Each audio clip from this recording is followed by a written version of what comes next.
So hello friend, welcome back to our channel. तो आज मैं आपके लिए क्लास 10th का जो ट्रिग्नोमेट्री चैप्टर है, जो कि most awaited and most demanded chapter होता है, उसका मैंने एक 2 मार्क्स का इंपॉर्टेंट क्वेश्चन पिक किया, जैसा कि आप स्क्रीन पर देख भी सकते हैं। तो आज मैं आपको एकदम इसको इजी वे में एक्सप्लेन करूंगा। ये क्वेश्चन आपके एग्जाम में कई बार पूछा जाता है एंड इसके सिमिलर क्वेश्चन भी काफ़ी सारे क्वेश्चन बन जाते हैं। एंड अगर आप इस क्वेश्चन को कर ले तो इससे सिमिलर जितने भी क्वेश्चन बनेंगे आप उनको इजीली कर पाएंगे। और ये क्वेश्चन आपको आपके सपोर्टिंग मटेरियल से मैंने लिया है, तो ये आपको आपके सपोर्टिंग मटेरियल में दिख जाएगा। तो आज मैं आपको एकदम इसको इजी वे में एक्सप्लेन करूंगा, तो वीडियो को पूरा देखना एंड बिल्कुल भी स्किप मत करना, नहीं तो आपको क्वेश्चन समझ नहीं आएगा। तो चलिए फ्रेंड, वीडियो को स्टार्ट करते हैं।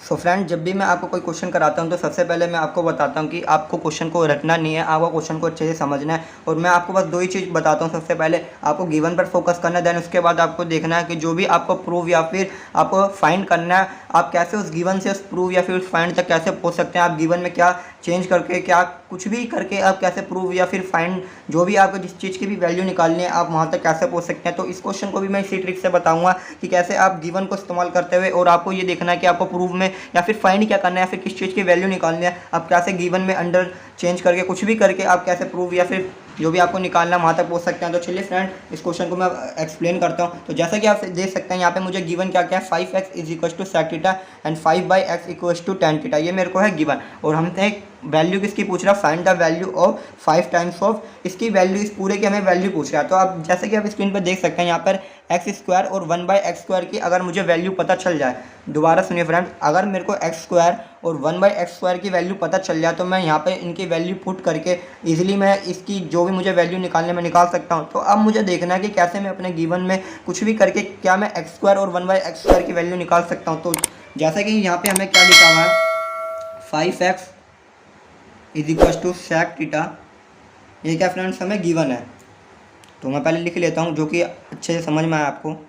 ये हमें गिवन है और अब हमें निकालना है फ्रेंड x² और 1/x² की वैल्यू। तो अगर फ्रेंड्स मैं x की वैल्यू निकाल लेता हूँ, तो अगर मैं इसका स्क्वायर कर दूंगा तो x² की वैल्यू तो आ जाएगी। और ऐसे ही अगर मैं 1/x की वैल्यू निकाल लेता हूँ और मैं इसका स्क्वायर कर दूंगा तो 1/x² की भी वैल्यू आ जाएगी। तो इसका मतलब ये पहले मैं x की और 1/x की वैल्यू निकालनी पड़ेगी। तो सिंपली जैसे कि आप यहाँ देख सकते हैं, यहाँ से x की वैल्यू सिंपली आ जाएगी आपकी, ये 5 मल्टीप्लाई में x के साथ। तो आपको पता होगा, आपने ये रूल पढ़ रखे होंगे, इक्वल के उधर जाके मल्टीप्लाई वाला चीज़ जो होती है वो डिवाइड में हो जाती है। तो x के साथ 5 मल्टीप्लाई में, तो ये इक्वल के उधर जाएगा तो ये डिवाइड में आ जाएगा। तो यहाँ से आप जैसे कि देख सकते हैं मैंने x की वैल्यू सिंपली निकाल लिया, सेक थीटा डिवाइडेड बाय 5। हमें मैं वैल्यू किस किस की चाहिए थी, x² और 1/x² की। तो यहाँ से अगर मैं x का स्क्वायर करता हूँ लेफ्ट हैंड साइड में, तो मुझे राइट साइड में भी उसका स्क्वायर करना पड़ेगा, क्योंकि अगर मैं स्क्वायर नहीं करता तो ये इक्वेशन इम्बैलेंस हो जाती है।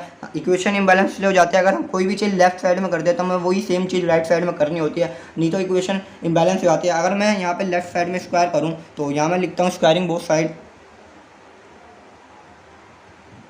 आपको पूरे स्टेप लिखने, जब भी आपको पूरे यहाँ पे 2 मार्क्स मिलेंगे, स्क्वायरिंग बोथ साइड। तो अगर मैं x का स्क्वायर करता हूँ फ्रेंड्स, तो मुझे ये जो राइट साइड में उसका भी पूरे का स्क्वायर करना पड़ेगा। तो इसका भी मैं पूरा स्क्वायर कर दूंगा। सो इसे आगे सोल्व करते हैं। तो ये x² का x², ये सेक थीटा का स्क्वायर है, ये दोनों पे स्क्वायर है, सेक थीटा डिवाइडेड 5 पे, तो पहले सेक थीटा पे स्क्वायर बोलते हैं, सेक थीटा स्क्वायर। एंड 5 का स्क्वायर क्या होता है फ्रेंड, 25। तो जैसा कि आप देख सकते हैं हमें x² की वैल्यू तो मिल गई, सेक² थीटा डिवाइडेड बाय 25। अब हमें x² की वैल्यू मिल गई है। अगर हम 1/x की वैल्यू निकालते हैं और सेम जैसे हमने x की वैल्यू निकाल के उसका स्क्वायर किया बोथ साइड, वैसे ही अगर हम 1/x की वैल्यू निकाल के अगर उसका स्क्वायर कर देते हैं बोथ साइड, तो क्या कहता है हमें 1/x² की वैल्यू मिल जाएगी। और हम उसको इसमें पुट करके x² और 1/x² की वैल्यू पुट करके हम अपना इजीली आंसर निकाल सकते हैं। तो अब हम देखते हैं हमें 1/x की वैल्यू कैसे मिलेगी। तो जैसा कि आप देख सकते हैं, ये तो हमने first given condition 5 times of x equal to sec theta से हमने ये x की वैल्यू निकाल लिया। तो 5/x equal to tan theta है। अब ये सेकंड गिवन इक्वेशन है, तो हम इससे अपनी 1/x की वैल्यू निकालेंगे। सो फ्रेंड, जो हमारी सेकंड गिवन इक्वेशन है वो है आपकी 5/x equal to tan theta. ये भी हमें क्या था फ्रेंड्स, गिवन था, जैसा कि आप देख भी सकते हैं, ये आपको ये रहा गिवन था। तो यही मैंने यहाँ पे लिखा है 5/x equal to tan theta, ये मैं गिवन था। अब मुझे यहाँ से किसकी वैल्यू निकालनी है फ्रेंड, 1/x की। तो 1/x की मैं वैल्यू कैसे निकालूँ, आपको बस इसको थोड़ा ध्यान से देखना और आप इजीली 1/x की वैल्यू निकाल सकते हैं। जैसे कि मैं इसको दोबारा लिखता हूँ फ्रेंड अच्छे से समझाने के लिए आपको। मैंने यहाँ पे लिख दिया 5/x equal to tan theta. अब हमें यहाँ से किसकी वैल्यू निकालनी है, 1/x की। अगर मैं 1/x की वैल्यू निकाल लेता हूँ तो उसको मैं स्क्वायर कर दूंगा बोथ साइड, तो 1/x² की वैल्यू आ जाएगी और फिर मैं बाद में जो ही मुझे जिसकी वैल्यू फाइंड करने में वहाँ पुट कर दूंगा। तो अगर मैं फ्रेंड इसको 5 × 1 लिखूँ तो क्या इसमें कोई चेंज हुआ, 5 × 1 भी 5 ही रहेगा और 5 सिंपल भी 5 ही रहता है। तो मैंने इसको ऐसे करके लिख दिया, इससे कुछ इफेक्ट नहीं पड़ेगा, मैं आपको अच्छे से समझाने के लिए कर रहा हूँ।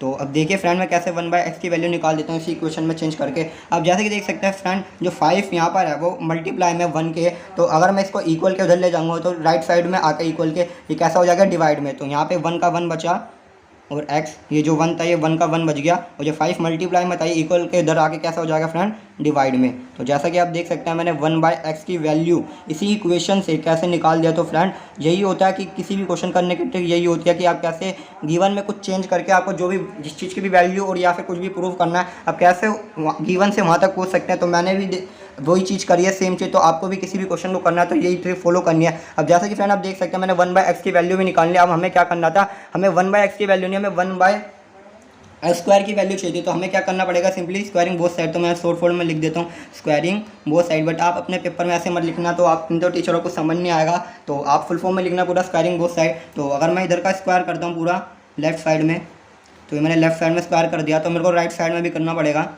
तो ये हो जाएगा हमारा tan थीटा डिवाइडेड बाई 5 का होल स्क्वायर। तो अब मैं से आगे सिंपल सोल्व कर लूँगा। तो 1 का स्क्वायर तो फ्रेंड 1 ही होता है और x का स्क्वायर हो जाएगा x², और ये हो जाएगा आपका tan² थीटा, एंड 5 का स्क्वायर जैसा कि आप सभी जानते होंगे 25 होता है। तो फ्रेंड जैसा कि आप देख सकते हैं हमने x² और 1/x² की वैल्यू निकाल ली है। यहाँ पे हमने x² की वैल्यू निकाल लिया, तो मैं इसको बॉक्स में पैक कर देता हूँ।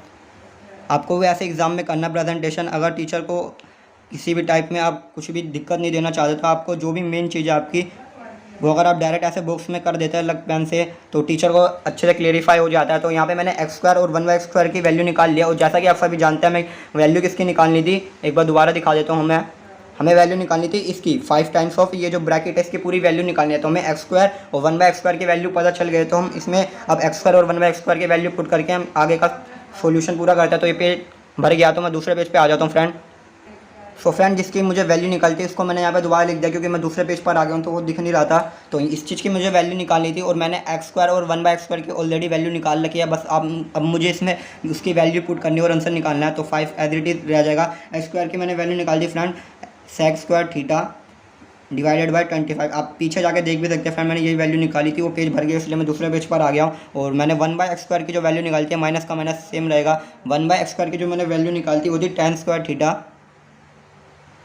Divided by 25। ये थी मेरी 1/x² की वैल्यू। अब मुझे बस इसे सिंपली सोल्व करना फ्रेंड। अब इतना तो आपको आता ही होगा, बस आगे का मैं सॉल्यूशन कर देता हूँ। तो यहाँ पे डिनोमिनेटर सेम है तो एलसीएम जो होगा वो सेम ही रहेगा। तो 25 इसका एलसीएम हो जाएगा और ये हो जाएगा sec² theta minus tan² theta. ये मैंने फ्रेंड सिंपली एलसीएम लिया। अगर आपको पता नहीं है मैंने एलसीएम कैसे लिया तो कमेंट कर देना, मैं एलसीएम की भी शॉर्ट ट्रिक लेकर आ जाऊँगा। मैं आपको बता दूँगा कैसे आप इजीली टाइम को सेव करते हैं, शॉर्ट ट्रिक को यूज़ करते हैं, कैसे जल्दी से एलसीएम निकाल सकते हैं। तो फ्रेंड्स आपने एक आइडेंटिटी पढ़ रखी होगी ट्रिग्नोमेट्री की, मैं लिख देता हूँ। जो sec² theta minus tan² theta की जो वैल्यू होती है फ्रेंड्स वो होती है 1। इसको आप नोट कर सकते हो। और जब भी आप ट्रिग्नोमेट्री या फिर किसी भी चैप्टर को किसी भी क्वेश्चन को सोल्व करें तो आपके दिमाग में सारे जो उसके क्या कहते हैं फॉर्मूलाज होते हैं वो आपको लर्न होने चाहिए, वो आपको क्विक माइंड में आने चाहिए जल्दी से, कि जब भी आप क्वेश्चन करेंगे हाँ इसमें ये फॉर्मूला लगना चाहिए। अब जैसे कि मैंने देखा है sec² theta minus tan² theta आया तो मुझे तुरंत मेरे दिमाग में क्लिक हो गया कि यार ये तो एक आइडेंटिटी है। और मुझे जब भी जहाँ पे भी किसी भी क्वेश्चन में आइडेंटिटी लगे तो वहाँ पे वो आइडेंटिटी लगा देनी चाहिए। आइडेंटिटी लगाने से क्वेश्चन हद तक सोल्व हो जाता है। तो यहाँ पे sec² theta minus tan² theta की जगह मैं 1 लिख सकता हूँ, ये आइडेंटिटी के थ्रू है। तो यहाँ जो sec² theta minus tan² theta इसकी जगह मैं 1 लिख देता हूँ और नीचे 25 का एज इट इज लिख देंगे। अब ये 5 1 जा 5, 5 5 जा 25, तो जो हमारा फाइनल आंसर बचा है वो है 1/5। और यही जो जिसकी हमें वैल्यू निकालनी थी, इस चीज़ की जो मैं वैल्यू निकालनी थी 5 times of x² minus 1/x² की, वो उसकी वैल्यू आई है 1/5। तो फ्रेंड ये इसका है फाइनल आंसर। तो मैंने आपको बताया कैसे आप किसी भी क्वेश्चन को इस तरीके से सोल्व कर सकते हैं, आपको प्रूफ क्या करना है एंड क्या गिवन है उससे आप वहाँ तक कैसे पहुँच सकते हैं। तो अगर फ्रेंड्स आपको वीडियो पसंद आए तो वीडियो को लाइक कर देना। और एक बात और कहनी फ्रेंड, आप हमारे चैनल को सब्सक्राइब नहीं करते हो, हमारी वीडियोज़ रेगुलरली पब्लिक हो रही है, मतलब लोग देख रहे हैं बट कोई भी सब्सक्राइब नहीं करा। प्लीज़ फ्रेंड हमें थोड़े सपोर्ट की जरूरत है। हमारे चैनल को भी जरूर सब्सक्राइब करें। मैं आपको ऐसी इंपॉर्टेंट वीडियो प्रोवाइड करता रहता हूँ और मैं आपको चैप्टर वाइज PYQ या फिर आप कह सकते हैं इंपॉर्टेंट क्वेश्चन जो कि CBSE द्वारा पूछे गए सभी की PDF आपको प्रोवाइड करता हूँ। बस आपको मेरा डिस्क्रिप्शन बॉक्स चेक करने की देरी, आपको सब कुछ मिल जाएगा। एंड ऐसी वीडियो पाने के लिए हमारे चैनल को सब्सक्राइब कर देना, अपने फ्रेंड के साथ शेयर कर देना। तो मिलता है इसे नेक्स्ट वीडियो में, तब तक के लिए टेक केयर।